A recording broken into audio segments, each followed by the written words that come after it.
I know people will judge me, but we exist. What we had is real. Me and my daughter exist. Mahal niya kami. And that's a fact. Viral ngayon sa social media ang paglantad ng di umano'y anak sa labas ng namayapang sikat na rapper sa bansa na si Francis Magalona.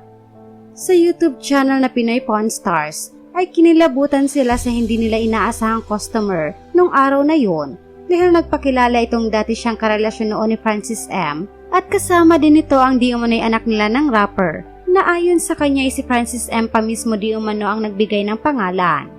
Dala rin ito ang isang jersey kasabay ang isang love letter ni Francis M. para sa kanya na may perma pa nito. Ayon sa nakasulat sa love letter, Abigail Han, I love you so much. Kwento ni Abigail, ibinigay daw sa kanya ni Francis M. ang jersey upang palagi raw siyang maalala nito kahit wala siya. Hindi kasi lingid sa marami na may sariling pamilya na noon si Francis M. Kaya naman madalas lamang umano siyang bisitahin ito sa Cavite pagkatapos ng trabaho nito sa Itbulaga. Sa nasabing show din di umano sila nagkakilala ni Francis M. dahil madalas daw siyang manood noon sa mismong studio ng Itbulaga. Kwento pa niya, matapos ibigay ni Francis M. ang jersey sa kanya, ay nagpaalam daw itong magpapa-executive check-up siya dahil nung mga panahon na yun, July ng 2007, ay nahihirapan na raw talaga ang rapper sa kanyang kalusugan. Nung una din daw ay nagsinungaling pa ito sa kanya sa resulta ng check-up, ngunit kalauna na umamin din umano itong may cancer siya. Simula nun ay gumuho raw ang mundo niya dahil maayos daw ang relasyon nila noon ni Francis M. at may mga plano lalo't 8 months pa lang daw siyang buntis noon. Ang pinakamahirap din umano para sa kanya ay hindi siya pwedeng lumantad ng mga panahon na yun dahil ayaw niyang makadagdag pa sa problema ni Francis M. Ngunit siguro daw ngayong 15 taon na ang nakakalipas ay maaari na nilang masabi na nag-e-exist siya at ang kanilang anak.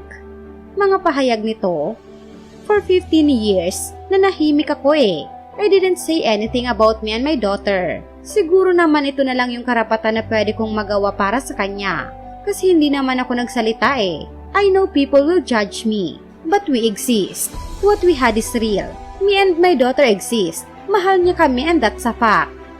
Samantala, marami naman ang nakapansin na kahawig nga raw ni Francis M. ang itinuturong anak nila at nakuha rin di umano nito ang talentong meron ng rapper. Narito ang ilan sa mga komento ng mga netizens tungkol dito. Literal na may pagyanig itong episode na to. May rumors na before noong nagpapagamot na si Francis M. na may ibang family siya.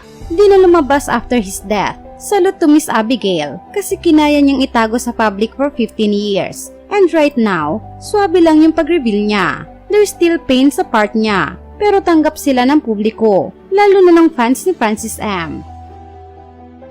One of the best episode, full of flavors, rare collection from Idol Francis M. Untold story and rap sample. Galing ni Baby Girl, nananalaytay talaga ang dugo ng King of Rap.